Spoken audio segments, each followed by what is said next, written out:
Shalom ibu-ibu, apa kabarnya? Semua dalam keadaan baik dan sehat karena pemeliharaan dari Tuhan Yesus Kristus.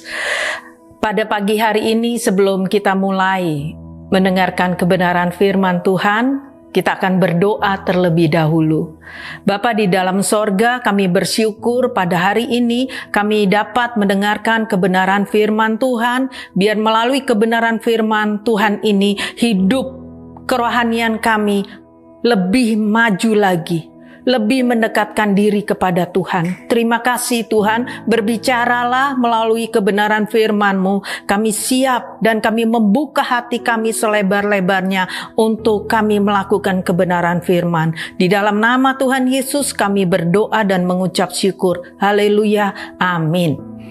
Ibu-ibu, tema gereja PPL yaitu terus bertumbuh dan semakin mengenal Kristus.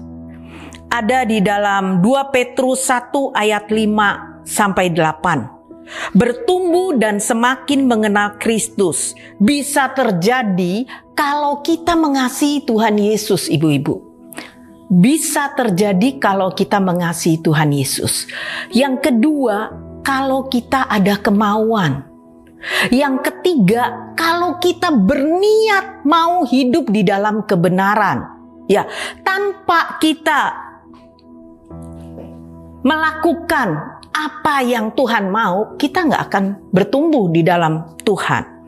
Ibu-ibu, salah satu cara yang harus kita lakukan kalau kita mau bertumbuh dan semakin mengenal Kristus, yaitu kita harus merubah cara berpikir kita. Merubah perasaan hati kita. Ibu-ibu, kita wanita suka pakai perasaan ya. Kalau mendengar sesuatu apapun kita pakai perasaan. Segala sesuatu kita timbang dengan perasaan kita. Hari ini firman Tuhan mengajarkan kepada kita di dalam Filipi 4 ayat 8. Saya bacakan dari BIMK. Akhirnya saudara-saudara, isilah pikiranmu dengan hal-hal yang bernilai, yang patut dipuji, yaitu hal-hal yang benar, yang terhormat, yang adil, murni, manis, dan baik. Sebab apabila semuanya itu ada padamu berlimpah-limpah, akan berhasil dalam pengenalan akan Kristus. Jadi, kita akan berubah kalau cara pikir kita berubah untuk selalu memikirkan hal-hal yang bernilai, yang patut dipuji, yaitu yang penuh dengan kebenaran, kehormatan, yang baik, yang adil. Cara berpikir kita harus dipenuhi seperti itu, ibu-ibu. Maka kita baru bisa mengenal Kristus dengan baik. Kalau tidak, ibu-ibu, susah kalau kita pakai cara hidup yang lama, pemikiran kita yang lama. Kita akan susah mengenal Kristus dengan baik. Jadi sangat penting, ibu-ibu, sangat penting di sini. Maka kalau kita tidak melakukan itu, hidup kekristenan kita akan biasa-biasa. Tidak ada perubahan. Dari tahun ke tahun tidak ada perubahan. Dari tahun ke tahun kehidupan kerohanian kita semakin redup. Semakin suam-suam. Akhirnya apa? Akan mati, ibu-ibu. Jadi betapa pentingnya firman Tuhan hari ini mengajarkan kepada kita bahwa kita harus memikirkan hal-hal yang bernilai, hal-hal yang patut dipuji. Seringkali kalau kita belum memikirkan hal-hal itu, kita ini ibu-ibu gampang sekali tersinggungan, gampang sekali penuh dendam.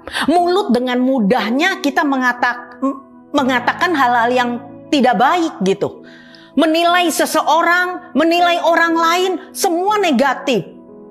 Tapi kalau hidup kita dipenuhi oleh hal-hal yang terpuji, yang terhormat, yang benar, yang mulia, kita nggak akan melakukan itu.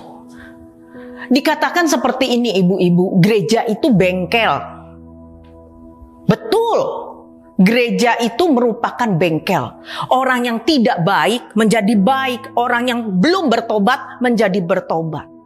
Tapi sudah berapa lama kita menjadi orang Kristen dan hidup kita ada di rumah Tuhan? Berapa lama? Sudahkah kita berubah? Kalau tema yang Tuhan berikan pada gereja kita, hiduplah terus mengenal Kristus, bertumbuh semakin mengenal. Itu ada hal yang luar biasa yang harus mengubah hidup kita. Saya, Esther, 1 tahun yang lalu sampai hari ini itu ada perubahan. Saya menilai diri saya ada perubahan. Kenapa? Karena saya melangkah untuk lebih baik.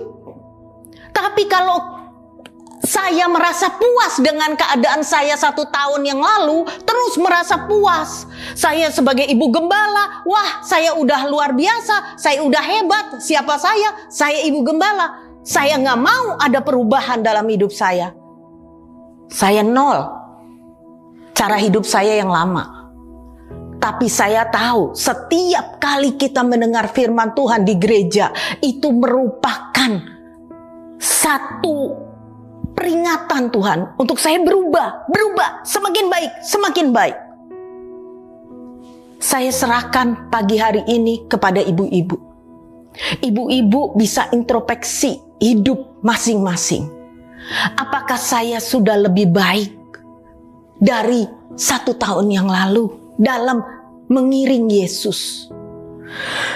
Di dalam Matius 20 ayat 16, orang yang terakhir akan menjadi orang yang terdahulu, dan orang yang terdahulu akan menjadi yang terakhir.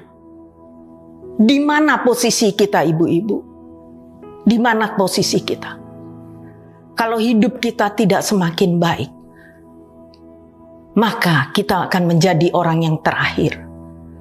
Tahun 2023 hendaknya kita konsen penuh untuk memikirkan hal-hal seperti ini. Saya mengajak ibu-ibu WBI PPL Kopo, saya mengajak dan menghimbau agar Filipi 4 ayat 8 ini menjadi satu patokan di tahun 2023, menjadi landasan supaya kita lebih maju lagi di dalam Tuhan, supaya hidup kita semakin indah di mata Tuhan, dan tema gereja itu menjadi bagian kehidupan kita, terus bertumbuh dan semakin mengenal Kristus terjadi. Amin ibu-ibu.